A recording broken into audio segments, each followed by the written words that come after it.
So hello दोस्तों, आज की इस वीडियो में आप लोगों को साधारण ब्याज निकालने के लिए सिखाने वाला हूं। देख सकते हैं यहाँ पर आपका क्वेश्चन दिया हुआ है 5,000 रुपये पर 5% वार्षिक ब्याज की दर से 2 वर्ष का साधारण ब्याज क्या होगा।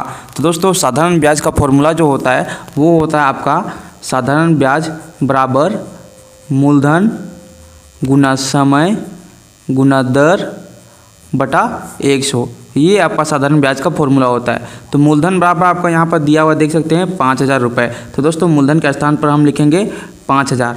उसके बाद समय जो है देख सकते हैं आपका 2 वर्ष दिया हुआ है। तो दोस्तों समय के स्थान पर यहाँ पर हम लिखेंगे 2। उसके बाद यहाँ पर आपका दर जो है आपका 5% दिया हुआ है। उसके बाद बट्टा में यहाँ पर आपका 100 दिया हुआ था।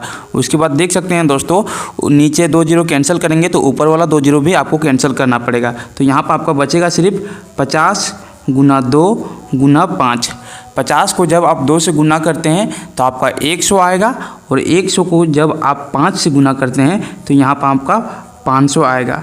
इसका मतलब इस क्वेश्चन का देख सकते हैं 5,000 रुपये पर 5% वार्षिक ब्याज की दर से 2 वर्ष का साधारण ब्याज जो है वो आपका 500 रुपये यहाँ पर आपका आंसर निकल कर आ जाएगा। उसके बाद दोस्तों यहाँ पर अगला क्वेश्चन को सॉल्व करने वाले हैं। यहाँ पर आपका क्वेश्चन दिया हुआ है देख सकते हैं 8,000 रुपये पर 10% वार्षिक ब्याज की दर से 3 वर्ष का साधारण ब्याज निकालें। तो दोस्तों मूलधन बराबर देख सकते हैं 8,000 रुपये दिया हुआ है, दर बराबर आपका 10% दिया हुआ है और समय आपका 3 वर्ष यहाँ पर आपका दिया हुआ है।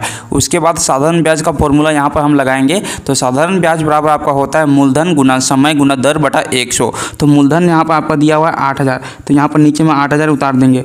उसके बाद समय जो है वहाँ पर 3 वर्ष दिया हुआ है तो यहाँ पर 3 उतार देंगे। उसके बाद दर जो है यहाँ पर आपका 10% दिया हुआ है तो यहाँ पर 10 नीचे उतार देंगे। उसके बाद बट्टा में यहाँ पर 100।